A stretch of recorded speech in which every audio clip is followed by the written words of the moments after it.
Yep, and we want to be over here. Is there anything else I want to get out of here? Mountains in this part of the Angeles National Forest. As you can hear, it's shedding some ice. Stay. I'm just gonna riff for a little bit on this. Behind it, ooh, there goes a branch. The first, most classic hike. Oh my gosh, it's really creepy up here.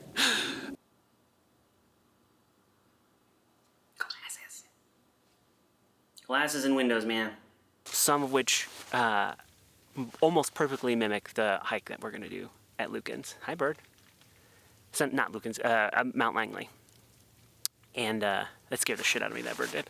I thought there was somebody here. I was like, who the hell else is dumb enough to be on this mountain? But it's just animals there, and this is their home, so they're not dumb for doing it. It was a tuft, I think. Anyway, what was I saying? My name is Aaron Teachman.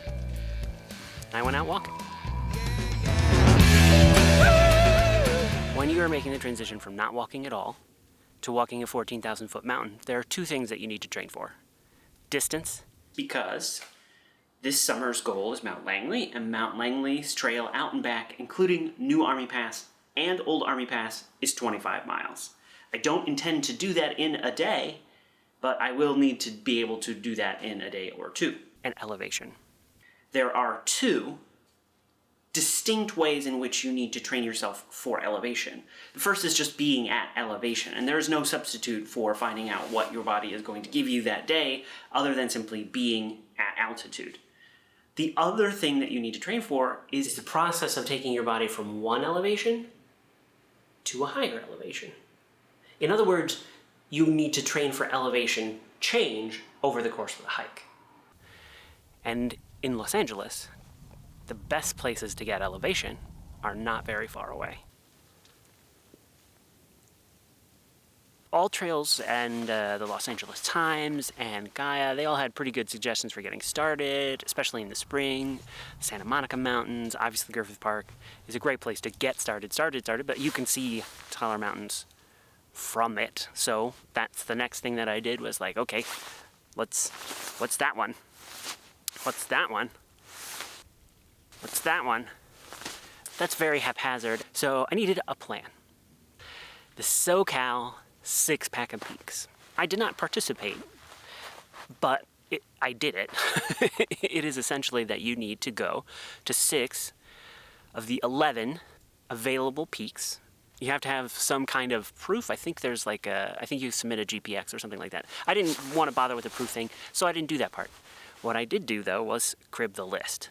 The first hike, the classic I'm serious about hiking mountains hike that all of the blogs talked about and is a major feature of the 6-pack of peaks is Mount Wilson. Now on a clear day you can see Mount Wilson from my house. It looks like that. And you can identify it because you can see the observatories, the 2 golf balls, and there's just a bunch of antennas. It's a nice like flat scope and it's just below us, right there. And in my head, the plan was you would see Mount Wilson while I'm talking about Mount Wilson, and then I would gesture to it, and that would be magical. But this is what we have to do instead. Okay. This is what Mount Wilson looks like. Now that's from the top of San Gabriel Peak. Here it is from the top of Strawberry Peak. Here it is from the top of Baldy. You get the point. Mount Wilson, iconic, central, important, focal point for every part of your experience in the Angeles National Forest and your journey to your first 14er. Or my journey to my first 14er. You get the idea. At the end of the first episode, I talked about training and getting my ass kicked. But the truth is, I didn't actually understand what that was, really, until the Mount Wilson hike. Sure, I sweat a lot, and I put a lot of miles in, sometimes up to 14, 15 miles a week. But Mount Wilson is the first time that I've put together 14 miles and 5,000 feet of elevation gain in one go. Properly exhausted by the entire endeavor, needing to collect myself for a while outside of the very closed Cosmic Cafe. Yeah. The way I like to tell people about it is that a friend of mine had just introduced me to an amazing podcast called Cocaine and Rhinestones. Deep dive into the history of country music. Just dropped a bunch of episodes from season 2 about George Jones. Each episode is roughly 2 hours long. And I pushed play on episode 1 and the Pinball Machine stories at the base of the Mount Wilson hike. And I came down, I was just finishing episode 3, which doesn't sound like a lot, but was 7 hours. 7 hours on the trail.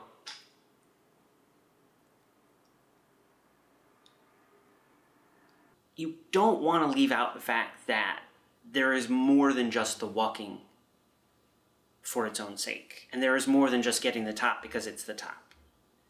Those are valuable and fun parts of it, and I really like taking the pictures at the top. The views of all of these are just not just training mountains. They are beautiful places to be.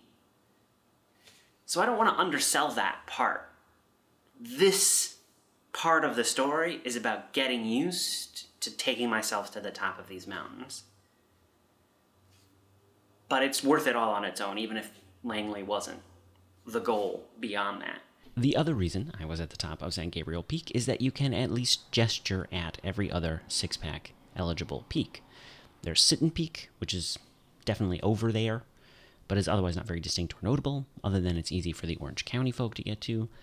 There's Santiago Peak, which is quite distinct and notable for being the highest point in said county. There's Sawmill Mountain, way off in Kern County.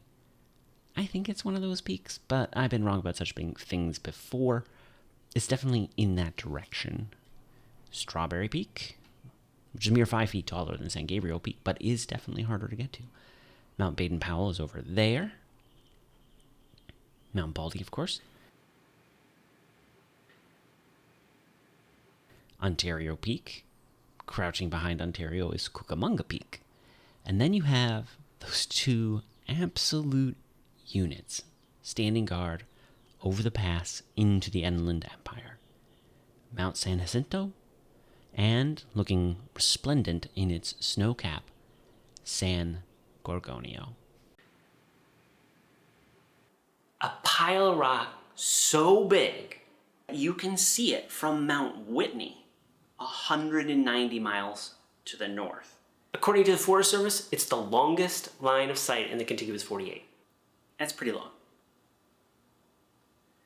San Gorgonio is the tallest peak in Southern California at 11,499 feet, and therefore is the final hike before we go up to Mount Langley. Gorgonio, in particular, is a journey. It's one mountain with many peaks all around it, and once you clear Little Gorgonio off to the south and you can actually set your eyes on Mount San Jacinto, it's just False Peak,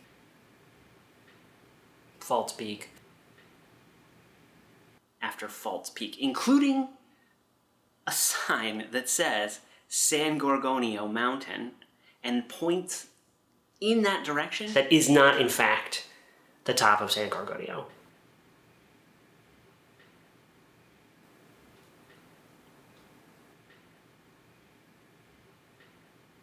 To be honest, every single one of these hikes, every single one of these peaks is a journey worthy of a video all on their own. There was some kind of magnificent first that happened on all of them.